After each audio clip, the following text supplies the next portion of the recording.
اگلا سوال ہے، نبی صلی اللہ علیہ وآلہ وسلم نے قبروں پر ٹہنیاں لگائی تھیں،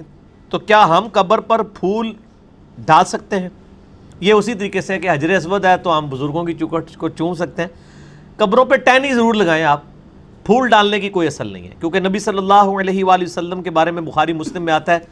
ایک سفر میں آپ 2 قبروں کے پاس رک کے فرمایا ان 2 قبر والوں کو عذاب ہو رہا ہے، ایک پیشاب کے چھینٹوں سے نہیں بچتا تھا، دوسرا چگلی کھاتا تھا،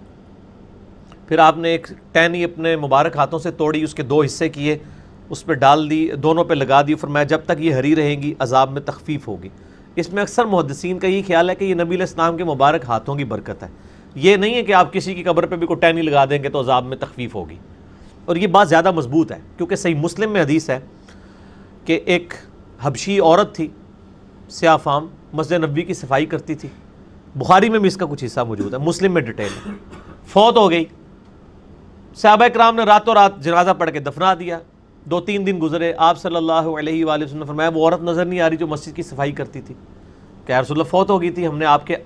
آرام میں اس کو خلل سمجھتے ہوئے آپ کو نہیں بتایا، تو آپ نے فرمایا کہ مجھے بتانا تھا، چلو مجھے اب اس کی قبر پہ لے جاؤ، آپ قبر پہ گئے، جا کے جنازہ پڑھا، اس کے بعد آپ صلی اللہ علیہ وآلہ وسلم کے صحیح مسلم کے الفاظ ہیں کہ یہ قبریں اندھیروں میں ڈوبی پڑی تھیں،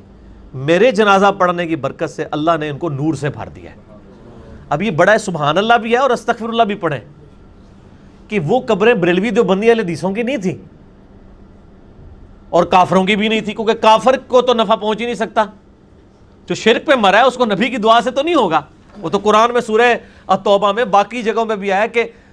کسی نبی اور اہل ایمان کے لیے شایع نہیں کہ وہ کافروں کے لیے دعائے مغفرت کرے، کیونکہ وہ تو ایکسیپٹ نہیں ہونی،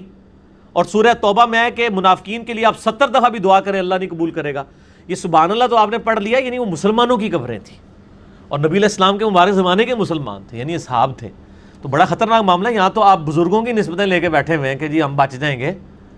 جنہوں نے حضور کی صحبت بھی کی ہوئی ہے، نبی علیہ السلام فرما رہے ہیں میرے جنازہ پڑھنے کی برکت سے ان کی قبریں جو ہے نور سے بھری گئی ہیں،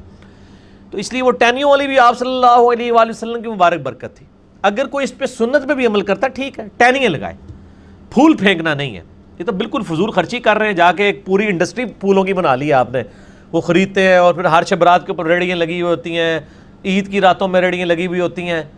تو ٹہنی تو مفت مل جاتی ہے میرے بھائی، کہیں سے بھی کاٹیں، اور بلکہ جب مردے کو دفنایا جاتا ہے اس وقت بھی اس کے سرانے کی سائڈ پہ کوئی لوگ عموماً ایک لکڑی اور ٹہنی گاڑ دیتے ہیں قبر کی نشاندہی کے لیے، وہ جائز ہے۔